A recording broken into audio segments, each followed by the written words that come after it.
দিল্লিতে আপ হারতে পারলে, কেজরিওয়াল হারতে পারলে, পশ্চিমবঙ্গে দিদি কেন হারবে না, তৃণমূল কেন হারবে না? আপনারা দেখেছেন কেজরিওয়ালের নেতারা একের পর এক জেলে গিয়েছে, দুর্নীতি করেছে, দুর্নীতির ঝুড়ি ঝুড়ি অভিযোগ, জল দূষণ, বায়ু দূষণ, বিভিন্ন ইস্যু ছিল। পশ্চিমবঙ্গে যদি এই দিদির মাথা থেকে দিল্লির হাত উঠে যায়, তাহলে এই দিদিকেও হারানো সম্ভব, তৃণমূলকেও হারানো সম্ভব। অ্যাকচুয়ালি আপ হেরেছে, তার কারণ কি জানেন?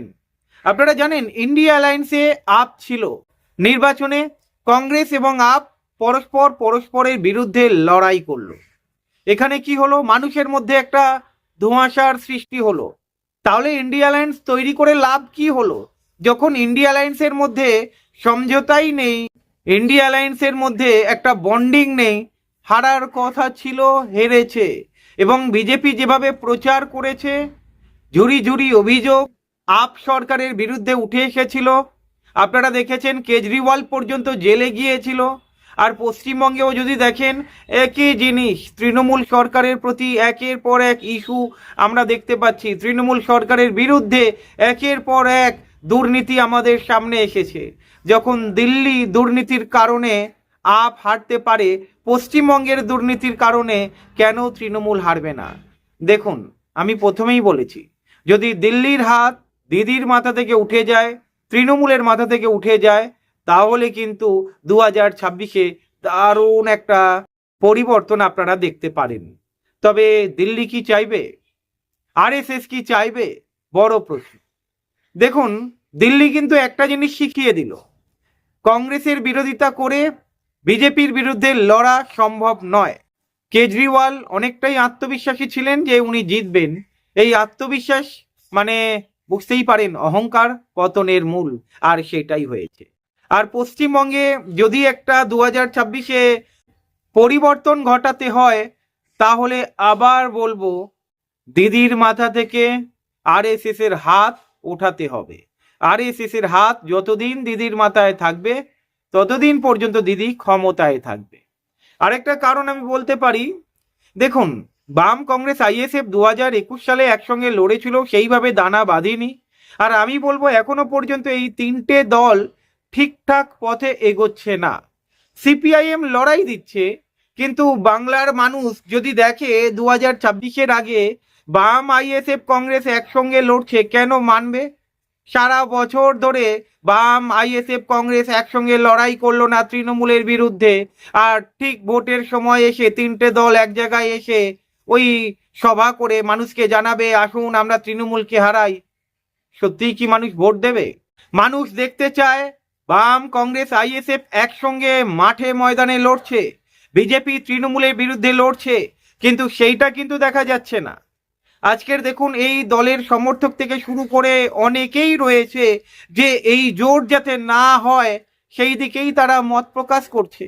অনেকে বলছে আইএসএফ সাম্প্রদায়িক দল, অনেকে বলছে কংগ্রেসের হাত ধরে কোনো লাভ নেই, অনেকে বলছে যদি আবার জোট করে আবার হারবে। প্রবলেমটা কোথায় জানেন? প্রবলেমটা হচ্ছে এই তিনটে দল যতক্ষণ না পর্যন্ত মাঠে ময়দানে নেমে জয় ছিনিয়ে আনছে, মানুষের পাশে দাঁড়াচ্ছে একসঙ্গে, ততক্ষণ না পর্যন্ত সম্ভব নয় এই তৃণমূলকে হারানো। তবে পশ্চিমবঙ্গেও পরিবর্তন ঘটতে পারে। ওই দিল্লির পথ যদি অনুসরণ করে, তাহলে কিন্তু পরিবর্তন আসবে না। দিল্লিতে যেই কেজরিওয়াল ভুল করেছে, কংগ্রেসের হাত ছেড়ে ইন্ডিয়া অ্যালায়েন্সে থাকার মানে কি রইল? তাহলে মানুষকে একটা বিভ্রান্তর মধ্যে ফেলে দেওয়া নয়? আর পশ্চিমবঙ্গেও আমি মনে করি, ওই প্রথমে যেটা বললাম, বিজেপি যদি চায়, মানে কেন্দ্রের বিজেপি যদি চায় তৃণমূলকে হারাতে, আরএসএস যদি চায় তৃণমূলকে হারাতে, তাহলে কিন্তু একটা সম্ভাবনা রয়েছে। অনেকেই বলছে পশ্চিমবঙ্গে যতদিন বিজেপি বিরোধী দলে থাকবে ততদিন তৃণমূল ক্ষমতায় থাকবে। যারা বলছে একদমই ভুল কিছু বলছে না। তবে আবার বলবো, 2026-এ বাম কংগ্রেস আইএসএফ যদি একসঙ্গে আসে, তাহলে কিন্তু একটা পরিবর্তনের সুযোগ থাকতে পারে। এবং আরএসএস যদি চায় তাহলে, তা না হলে দিদি ক্ষমতায় আবার টিকে যাবে। কেজরিওয়াল যেই ভুলটা করেছে, পশ্চিমবঙ্গে যদি একই ভুল করে, বাম কংগ্রেস যদি আলাদা আলাদা লড়ে, তাহলে কখনোই সুযোগ থাকবে না। মানুষের কাছে বার্তা সঠিকভাবে এখনো পর্যন্ত পৌঁছাচ্ছে না। এখনো পর্যন্ত সিপিআইএম কর্মীরা বা বাম কর্মীরা, কংগ্রেস কর্মীরা, আইএসএফ কর্মীরা বিভ্রান্ত রয়েছে। তারা জানেই না 2026-এর আগে মহাজোট হবে কি হবে না। মাঠে ময়দানে এই তিনটে দলকে একসঙ্গে মানুষ দেখতে চায়। তৃণমূলের বিরুদ্ধে, বিজেপির বিরুদ্ধে লড়ছে দেখতে চায়। যতক্ষণ না পর্যন্ত মানুষের মধ্যে একটা ভরসা ফিরবে না এই তিনটে দল বিজেপি এবং তৃণমূলের বিরুদ্ধে লড়াই করছে, মাঠে ময়দানে নেমে একসঙ্গে লড়াই করছে, তখনই মানুষের মধ্যে একটা বিশ্বাস ফিরবে। আর বুথ দখল, তিনটে শক্তি যদি এক জায়গায় আসে, আমি মনে করি তৃণমূল বুথ দখল করতে পারবে না, ছাপ্পা মারতে পারবে না। তাই এই তিনটে দলকে এক জায়গায় আসার প্রয়োজন রয়েছে। দিল্লিতে কেজরিওয়াল কি করেছিল? শীষমহল তৈরি করেছে। 6 কোটি টাকার ওপরে পর্দা কিনেছে শীষমহল তৈরি করার জন্য। কেজরিওয়াল পর্যন্ত জেলে গিয়েছে। কেজরিওয়ালের নেতা মন্ত্রীরা দুর্নীতিতে যুক্ত। মানুষ যদি কেজরিওয়ালকে ক্ষমতা থেকে হটাতে পারে, তাহলে তৃণমূলকেও ক্ষমতা থেকে হটাতে পারে। এটার জন্য দরকার জোটবদ্ধ হওয়া, একসঙ্গে লড়াই করা বিজেপি তৃণমূলের বিরুদ্ধে। আমি জানি না এখনো পর্যন্ত এই তিনটে দল ভাবছে কিনা এইসব কথা। আমরা দেখতে পাচ্ছি তৃণমূল দুর্নীতি করেছে, মানুষ দেখতে পাচ্ছে বিভিন্ন ইস্যুতে। অ্যাকচুয়ালি পশ্চিমবঙ্গের মানুষ সঠিক বিরোধী দল এখনো পর্যন্ত খুঁজেই পাচ্ছে না। যে তৃণমূলকে হারাতে পারে পশ্চিমবঙ্গে, এখনো পর্যন্ত কোনো সঠিক বিরোধী দলের দেখাই পাওয়া যায়নি। এই তিনটে দল, বাম, আইএসএফ, কংগ্রেস, ছন্ন ছাড়া বলতে গেলে। এরা নিজেদের মধ্যেই আন্ডারস্ট্যান্ডিং এখনো পর্যন্ত ঠিক করে উঠতে পারিনি আগামী দিনে করবেটা কি। মানুষের মধ্যে কোনো বার্তা নেই। সিপিআইএম নিজের শক্তি অর্জন করার চেষ্টা করছে, তবে সিপিআইএম বা বাম দলগুলো একক শক্তিতে তৃণমূলকে হারানোর ক্ষমতা রাখে না এই মুহূর্তে। এই জন্যেই দরকার জোট, এই জন্যেই দরকার যেখানে কংগ্রেস শক্তিশালী, যেখানে আইএসএফ শক্তিশালী, সেইভাবে একটা আসন সমঝোতা করে এখন থেকেই লড়াইয়ের ময়দানে নেমে পড়া। মানুষের কাছে সঠিক বার্তা যাবে। এখনো পর্যন্ত 1 বছর টাইম রয়েছে। আমি মনে করি এই তিনটে দল একসঙ্গে যদি মাঠে ময়দানে লড়ে এবং নিজেদের মধ্যে আন্ডারস্ট্যান্ডিং ঠিকঠাক থাকে, তাহলে কিন্তু একটা পরিবর্তনের সুযোগ রয়েছে। তবে এই কথাটা বলা বাহুল্য, পশ্চিমবঙ্গে বিজেপি তৃণমূলকে হারাতে পারবে না।